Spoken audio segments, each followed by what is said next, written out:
হঠাৎ করে যখন পিঠে খেতে ইচ্ছে করে অথবা বাড়িতে অতিথি চলে আসে, একদম কম তেল দিয়ে এই সুন্দর পিঠের রেসিপিটা বারবার আমি কিন্তু বানিয়ে থাকি। এতটা সুন্দর খেতে হয়, তার থেকে দেখতে অনেক সুন্দর হয়। কাউকে একবার বানিয়ে খাওয়ালে কিন্তু আপনার কাছে একবার হলো রেসিপি জানতে চাইবে। নমস্কার বন্ধুরা, কেমন আছেন আপনারা সবাই? আশা করছি সবাই অনেক ভালো আছেন। আজকের রেসিপিটা সম্পূর্ণ দেখার জন্য অনুরোধ রইল। তো চলুন শুরু করে দিই আজকের রেসিপি। পিঠাটা বানানোর জন্য একটা মিক্সিং বোলের মধ্যে নিয়ে নিচ্ছি একটা ডিম, আর তারপরে দিয়ে দিচ্ছি 3 চামচের মতো চিনি। মিষ্টিটা আপনাদের পছন্দ মতো দিতে পারেন।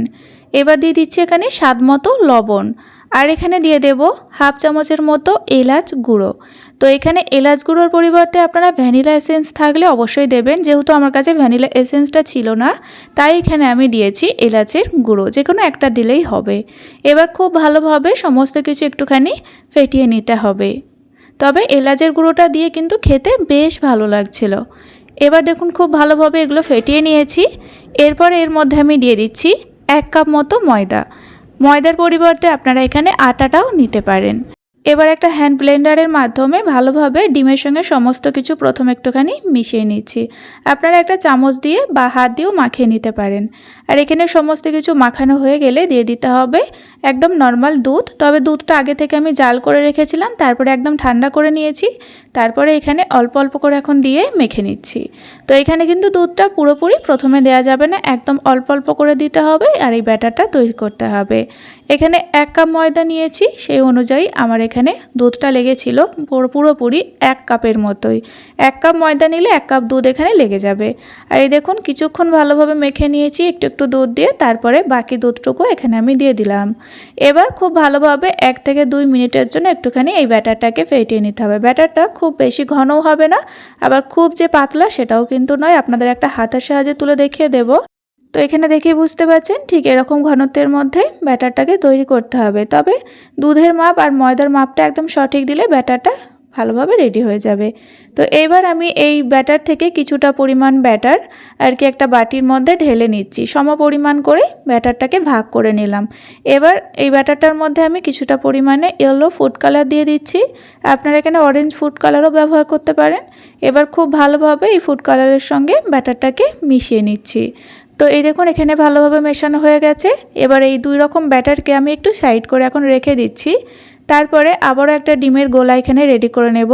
তো এবার আমি এই বাটির মধ্যে নিয়ে নিচ্ছি 2টা মতো ডিম, আর স্বাদ মতো লবণ দিয়ে দিচ্ছি, আর দিয়ে দিচ্ছি 1 চামচ চিনি, আর এখানে দিয়ে দেব আর একটু এলাচের পাউডার, মানে 1/4 চামচ পরিমাণে এলাচের পাউডার এখানে দিলাম।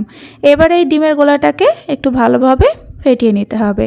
তো এই পিঠাটার নাম হলো ডিম সুন্দরী পিঠা, তাই এই ডিমের পরিমাণটা এই পর্যায়ে একটু বেশি দিতে হবে। তো এখানে ডিমের গোলাটা রেডি হয়ে গেল। তারপরে এবার আমি তাওয়া গরম করে প্রথমে দিয়ে দিচ্ছি এখানে 2 চামচের মতো সাদা তেল। তেলটা একটু মিডিয়াম গরম করতে হবে, খুব বেশি ধোয়া ওটা গরম করা যাবে না, তাহলে কিন্তু এই ডিমটা ভাজতে গিয়ে একদম পুড়ে যাবে। তো এরকম মিডিয়াম গরম করার পরে ডিমের যে গোলাটা তৈরি করলাম সেটা এখন আমি দিয়ে দিচ্ছি। দেওয়ার পরে কিন্তু নাড়াচাড়া করা যাবে না, গ্যাসের ফ্লেমটা একটু লোয়ের কাছাকাছি রেখে, মানে একদম লো নয়, লোয়ের থেকে একটু ওপরে রেখে চাপা দিয়ে দিতে হবে যতক্ষণ না পর্যন্ত ডিমটা ভালোভাবে রান্না হচ্ছে। তো 2 মিনিট পরে চাপাটা খুলে একটু ছুরি দিয়ে চেক করে নিচ্ছি, ভেতরটা কিন্তু ভালোভাবে রান্না হয়ে গিয়েছে। এবার আমি নামিয়ে ফেলবো। ডিমটা কিন্তু উল্টাবো না, এই পর্যায়ে এটাকে নামিয়ে রেখে দিতে হবে। তো ডিমটা নামানোর পরে সেই একই তাওয়ার মধ্যে আমি এবার রুটিগুলো ভেজে নেব। তার আগে আমি সুতির কাপড় দিয়ে তাওয়াটাকে একটু মুছে দিলাম। গ্যাসের ফ্লেমটা একদম লোতে রেখেছি। তারপরে 1 হাতা মতো যে সাদা কালারের ব্যাটারটা আর কি ছিল, তার থেকে আমি রুটিগুলো তৈরি করে নেব। প্রথমে ব্যাটারটা দেওয়ার পরে দেখুন খুব সুন্দরভাবে আমি গোল করে দিয়েছি। এবার আমি ঢেকে দিচ্ছি, গ্যাসের ফ্লেমটা লোতে থাকবে। 1 মিনিটের জন্য ঢেকে দিয়েছিলাম। তারপরে চাপাটা খুলে দেখবেন খুব সুন্দরভাবে রুটিটা কিন্তু উঠে যাবে। এই দেখুন একটুও কিন্তু তাওয়ার মধ্যে লেগে যাচ্ছে না, হাত দিয়ে টানলে খুব সহজেই রুটিটা উঠে আসছে। এবার এপিঠ ওপিঠ হালকা একটু মানে উল্টে পাল্টে আর কি রুটিটাকে সেঁকে নিতে হবে। খুব বেশি কিন্তু ভেজে ফেলবেন না, কালারটা কিন্তু একদম চেঞ্জ হবে না। আর রুটিটা সফট রাখার জন্য কিন্তু খুব একটা বেশি ভাজলে হবে না। একটু এপিট ওপিট করে রুটিটাকে এখন আমি নামিয়ে ফেলছি। তো এইভাবে আমি সমস্ত সাদা কালারের আর কি ব্যাটার থেকে রুটিগুলো ভেজে নিয়েছি। এবার আমি যে ফুড কালার মেশানো ব্যাটারটা ছিল সেখান থেকে একটা রুটি ভেজে আপনাদের দেখিয়ে দিচ্ছি। একইভাবেই ভেজে নিতে হবে। 1 হাতা মতো ব্যাটার এখানে দেওয়ার পরে দেখুন খুব সুন্দর করে আমি হাতা দিয়ে গোল করে নিচ্ছি, কোনো অসুবিধা হচ্ছে না। তারপর 2 মিনিট ঢেকে দিতে হবে, তাহলে কিন্তু রুটিটা খুব সুন্দর দেখবেন উঠে আসবে।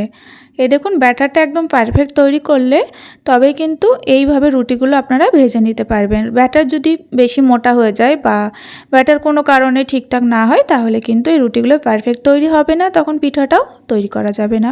এভাবে আমি যে ফুড কালার মেশানো রুটিগুলো ছিল সেগুলো ভেজে নিয়েছি। এই দেখুন 2 রকম রুটি এখানে আমার ভাজা হয়ে গিয়েছে। এইবার এই রুটিগুলোকে যেটা করব, প্রথমে যে ডিমটা ছিল দেখুন সেই ডিমটাকে এখন আমি রোল করে নিচ্ছি। যেই দিকের ডিমটা একটু পোড়া পোড়া থাকবে সেই দিকটা সামনে রেখে রুটিটাকে ভালোভাবে রোল করে নিতে হবে, ঠিক এরকম করে। এইবার একটা প্রথমে সাদা রুটির মধ্যে এই ডিমের রোলটাকে দিয়ে আবারও রোল করে নিতে হবে।